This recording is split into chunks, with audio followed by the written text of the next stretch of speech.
आपका स्वागत है आपके अपने चैनल में। आज हम बात करने वाले हैं एक ऐसी गुड न्यूज़ के बारे में जो खासकर लॉन्ग टर्म इन्वेस्टर्स के लिए बहुत ही पॉजिटिव है। ये कोई 2 दिन या 1 हफ्ते की शॉर्ट टर्म खबर नहीं है, बल्कि ऐसा अपडेट है जो आने वाले समय में आपके कॉन्फिडेंस को और ज़्यादा मजबूत बना देगा। मार्केट का करंट सिनेरियो दोस्तों, अगर हम निफ्टी और सेंसेक्स की बात करें, तो हाल ही में मार्केट ने लगभग 25,000 का लेवल टच किया। उसके बाद थोड़ी गिरावट ज़रूर दिखी, लेकिन बड़े लेवल्स पर स्ट्रॉन्ग रेजिस्टेंस होना आम बात है। अगर आप लॉन्ग टर्म चार्ट पैटर्न देखेंगे, तो साफ दिखेगा कि मार्केट हमेशा लेफ्ट टू राइट मूव करता आया है।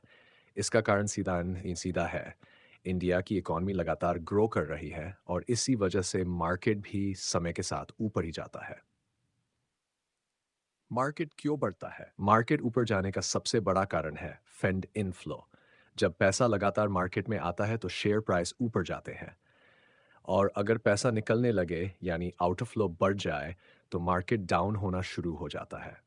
म्यूचुअल फंड्स का रोल, अब सवाल यह है कि ये सबसे ज्यादा पैसा कहाँ से आ रहा है। दोस्तों, पिछले कई सालों से सबसे बड़ा इनफ्लो आ रहा है म्यूचुअल फंड से। लोग सिर्फ सिस्टमैटिक इन्वेस्टमेंट प्लान के जरिए हर महीने पैसा डाल रहे हैं। खासकर रिटेल इन्वेस्टर्स यानी आप और हम जैसे लोग, जिन्होंने धीरे धीरे मिलकर म्यूचुअल फंड बहुत ताकतवर बना दिया है।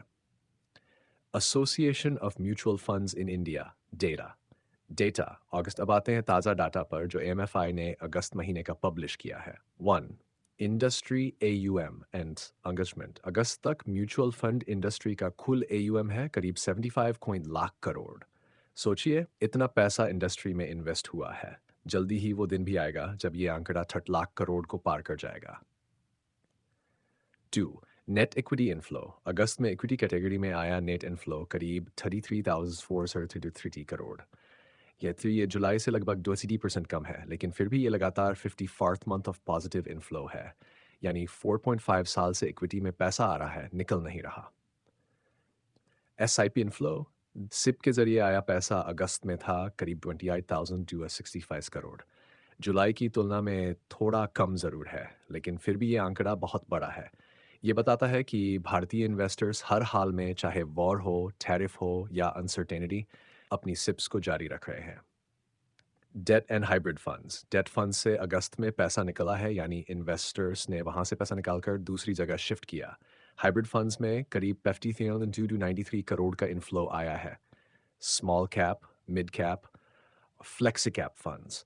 स्मॉल कैप फंड्स करीब 5,000 करोड़ का इनफ्लो, लेकिन जुलाई के मुकाबले 3% कम। मिड कैप फंड्स 533 करोड़ का इनफ्लो और जुलाई से थोड़ा ज़्यादा।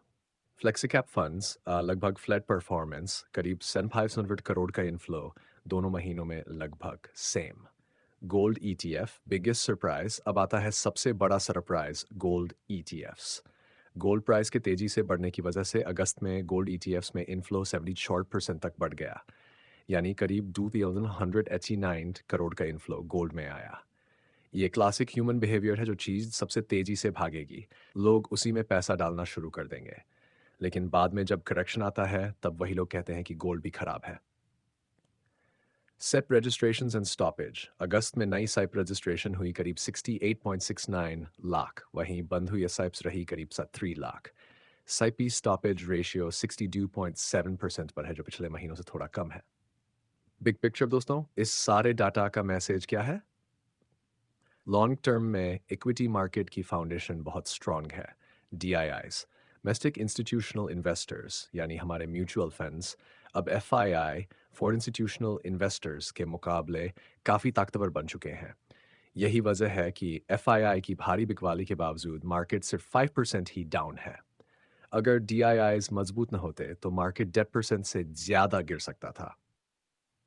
तो दोस्तों, साफ है कि सिप्स और म्यूचुअल फंड्स ने भारतीय मार्केट की बैकबोन को बहुत मजबूत बना दिया है। जो लोग आज डिसिप्लिन के साथ सिप कर रहे हैं, वही असली विनर्स निकलेंगे जब मार्केट अगली बार नया एल टाइम हाई बनाएगा। तो हिम्मत मत हारिए, लॉन्ग टर्म के नज़रिए से मार्केट हमेशा रिवॉर्ड करता है।